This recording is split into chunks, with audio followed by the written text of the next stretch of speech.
Hi there, it's Nicholas here from Australia. Been meaning to do a review again on the Nireeka bikes, and unfortunately, I drowned my sports camera, which is supposed to be waterproof, um, a few months ago, just after Christmas, and I haven't been able to do anything. And then I saw a post on Facebook on the Nireeka page. It prompted me just to do one, even if I have to use my phone. So here I am using my phone. I've got here two popular bikes that Nireeka produce. Um, One is the Prime, and the other one is Nireeka Revenant, the newer bike of the two. And I thought I'd go through with you um, where I'm at with these two bikes. You can see here on the Nireeka Prime, the average speed is 14.5 kilometres. Range 255 kilometres. I don't know that I've ever had that many kilometre time 2 minutes. That was probably my last ride.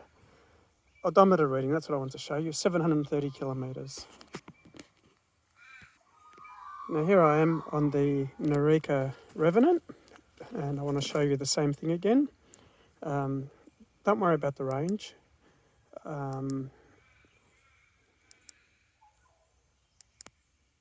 Odometer reading 596 kilometres. Maximum speed, average speed 24 kilometres.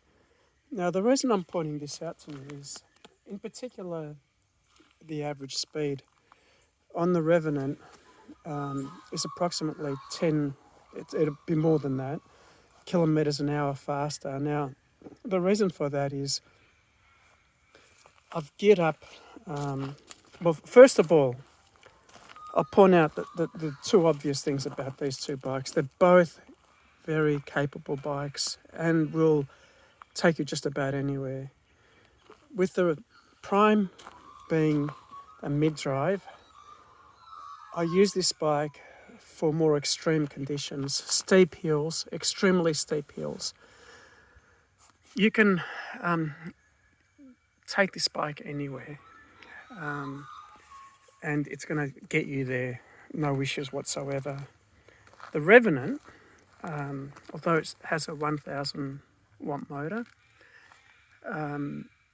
it's more built for speed. It'll do mountain bike trails. It'll take you anywhere where you can walk with ease, but it's not going to climb the steepest hills, get you out of the toughest conditions. And you have a look at this chainring here. You'll notice it's quite small. It was a 42 teeth from Nireeka when it comes out, 40 or 42, I can't remember. The rear's not changed at all. It's now 32 teeth. It's got a 100 BC, what is it, 100 or 105 BCD there now. I've changed that configuration. So I've got heaps more torque than what I had before, but at a lower speed. And apart from breaking a chain, stripping some teeth off the rear chainring, this bike's been problem-free. But at the same time, having had these issues, because the motor is so powerful on this bike, you probably don't need a 1000 watt motor. I think a 500 watt motor would be more than enough for the Nireeka Prime. It's just too powerful for the setup for a standard bicycle. Problems that I've had with the Nireeka Prime is pretty much the drive chain, because the motor's so powerful. Apart from that, nothing else really. I have gone through brake pads, I think. I can't remember which one, the front or the back, but I have changed the brake pads recently on it. And that's it. And that's after 730 kilometres of riding. Tyres are still the same tyres, the original tyres off the from when it was new, and still going very, very strong. The Revenant has done, how many kilometres did I say before? It's done 600, close to 600. Yeah, there you go. In that time, this bike, most of its riding's been off-road as well, but not as tough road conditions, because I've been using it to ride to work and back. The brakes are amazing on this thing. Nothing's gone wrong until 2 days ago. This fell off. It worked its way loose. I could hear it rubbing up against the disc brake, and it fell off.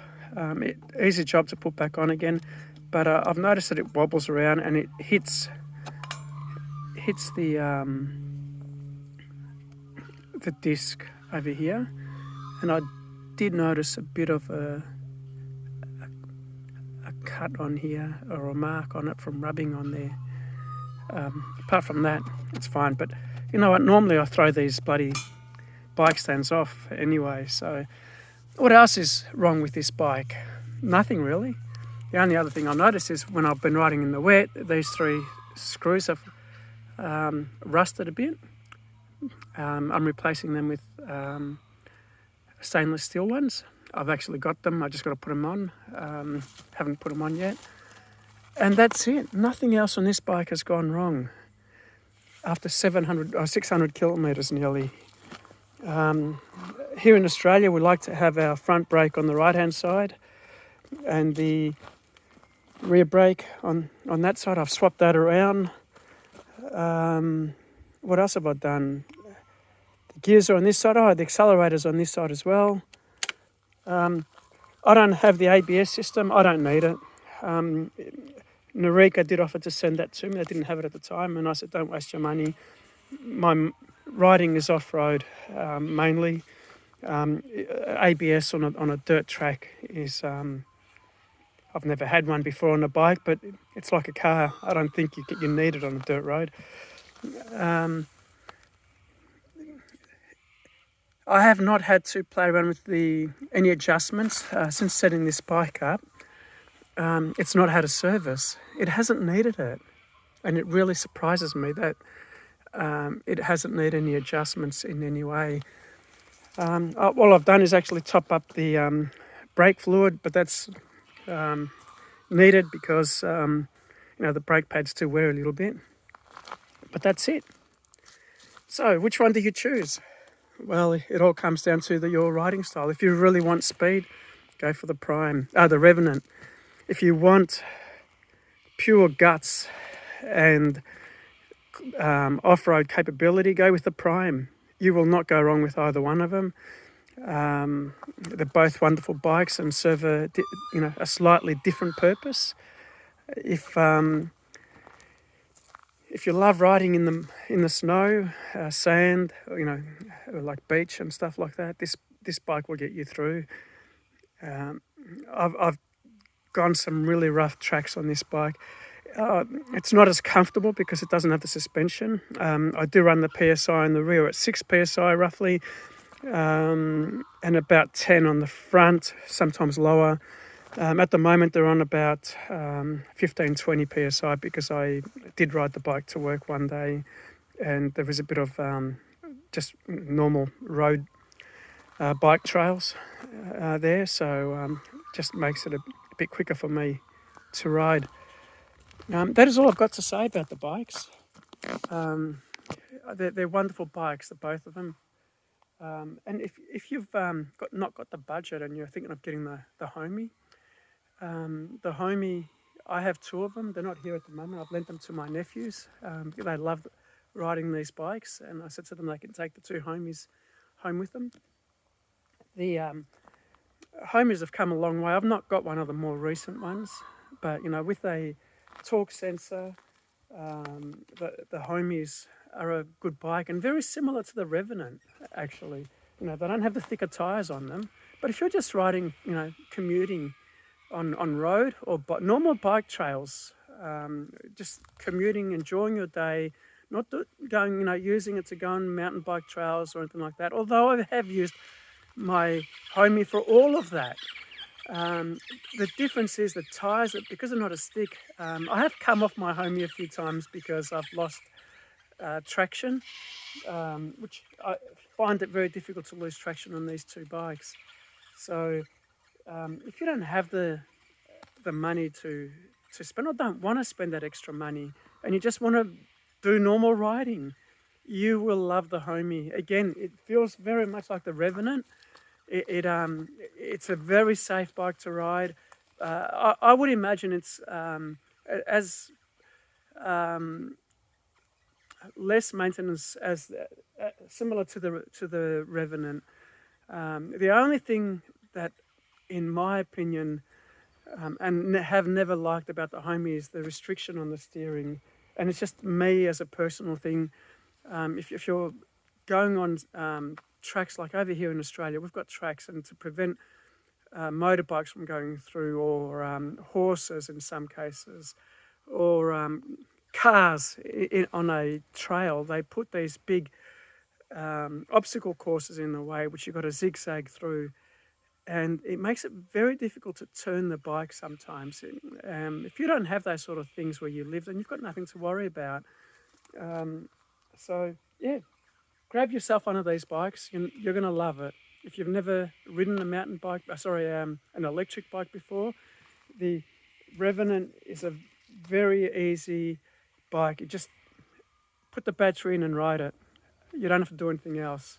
You don't have to worry about the gears, to being sensitive with anything. If you're used to riding bikes and like extreme stuff, you know that, with a powerful motor like that, if you're going to change gears, ease off on your pedaling to take the pressure off the drive chain, change your gear, then start pedaling again, and you'll be fine. Otherwise, you'll go through chains and pretty quick. Thank you.